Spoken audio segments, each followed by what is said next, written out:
Yesterday we left off with how to create this high contrast black and white image so that we are able to create our own stencils.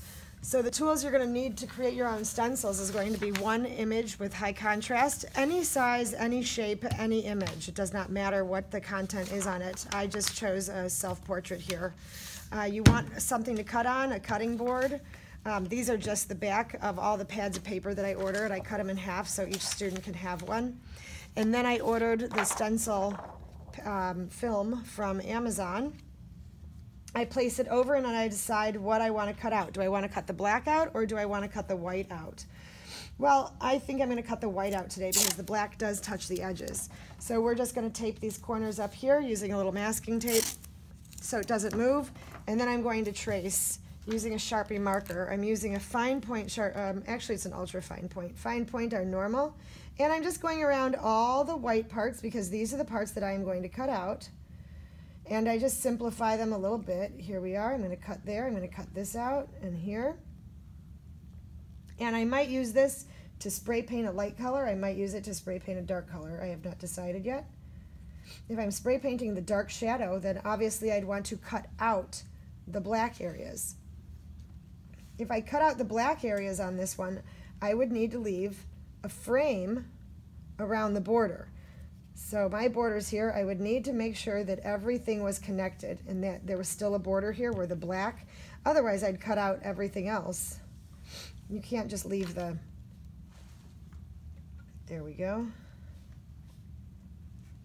So there's that black area. So you're really tracing both the black shadows and the white highlights. And you will decide what to cut out when you decide what you want to do with it. I thought cutting out the white would be an easier demonstration, but since we're using black spray paint with our projects, I am going to have to demonstrate how to cut out the black, which is good because the white would be easy to cut out. You just cut out the white shapes, but the black is going to be a little more time-consuming and difficult because you have to think, here's that border I'm cutting, there to here. This is where the black stays connected. I believe I've traced everything that I have. This is also a black area in here. And just simplified is fine. I can remove the tape now and remove the image from underneath. I have this here as a reference and I may begin cutting. So I need to leave the white areas, and here's where the thinking part comes in. So I'm leaving the white, and I'm cutting out the black. So here, and we did this, a project like this in 7th grade, where we cut out only what, we cut out everything that we did not want.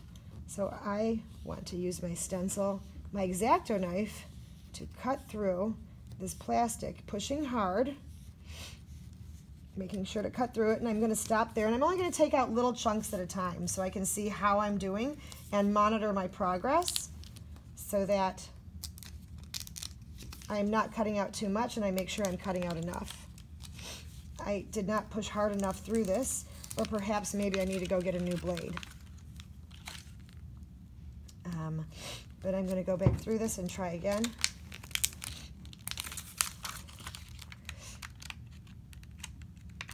And I'm just going to take this here, go through my line again, trim, and this is where it stops. So this is one part of the area that I'm going to cut out. And the reason it stayed there, and the white still has to be connected to the border also. So this white's going to be connected, and this area is going to be connected. There we go. I'm pushing hard enough now to get through. This little white area is connected because remember, I'm going to now use black spray paint. So I need to cut the black areas out and leave the white areas connected, which means all of these little white areas need to be connected like a puzzle piece. This is going to be black in here. This area is going to get cut out if I do not connect it somehow. So I'm actually going to leave it connected to this white piece right here. And that is okay to simplify it like that. Here's where I stopped. I wanted to make sure that I wasn't going to cut it all out and cut too much so that it didn't. I am just going to stop here. This is going to stay connected, and I can work on all the fine details later. So I have now cut out one large area, and I can go back in with a sharper X-Acto knife to cut out the details. So it's always good to cut out basic big shapes first, and then you can go back in and do all these little details later. And there's the beginning of a stencil.